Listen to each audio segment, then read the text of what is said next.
ਸਤਿ ਸ਼੍ਰੀ ਅਕਾਲ ਭਾਜੀ, ਕੀ ਹਾਲ ਨੇ? ਇਹ ਸਾਡੇ ਮਿੱਤਰ ਪਿਆਰੇ ਆਪਣੇ ਹਰਨੇਕ ਸਿੰਘ ਜੀ। ਇਹਨਾਂ ਦਾ ਭਾਜੀ ਤੁਹਾਨੂੰ ਪ੍ਰੋਬਲਮ ਕੀ ਆਈ ਸੀਗੀ?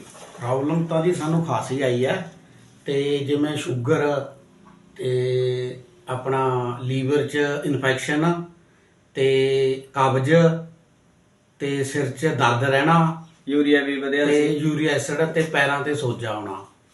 ਇਹ ਸਾਨੂੰ ਇੰਨੀਆਂ ਪ੍ਰੋਬਲਮ ਸੀ। ਇਹ ਅਸੀਂ ਇੱਕ ਸੀਸੀ ਪੀਤੀ ਹੈ ਤੇ ਇਹਦੇ ਨਾਲ ਸਾਨੂੰ 40% ਤੋਂ ਉੱਪਰ ਫਰਕ ਪੈ ਗਿਆ ਜੀ।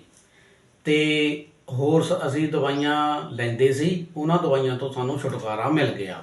ਚੀਜ਼ ਤੁਸੀਂ ਕੀ ਕਹਿਣਾ ਚਾਹੋਗੇ? ਹੋਰ ਲੋਕਾਂ ਨੂੰ ਵੀ ਦੇਣਾ ਚਾਹੀਦਾ, ਲੈਣਾ ਚਾਹੀਦਾ? ਅਸੀਂ ਇਹ ਸਾਰੇ ਲੋਕਾਂ ਨੂੰ ਇਹੀ ਕਹੂੰਗੇ ਵੀ ਇਹ ਦਵਾਈ ਇਸਤੇਮਾਲ ਕਰਕੇ ਦੇਖੋ ਤੇ ਤੁਹਾਡੀਆਂ ਬਾਕੀ ਦਵਾਈਆਂ ਤੋਂ ਛੁਟਕਾਰਾ ਮਿਲ ਜੂਗਾ ਤੇ ਤੁਸੀਂ ਤੰਦਰੁਸਤ ਰਹੋਗੇ। ਤੇ ਜਿਹੜੇ ਤੁਸੀਂ ਸਰੀਰ 'ਚ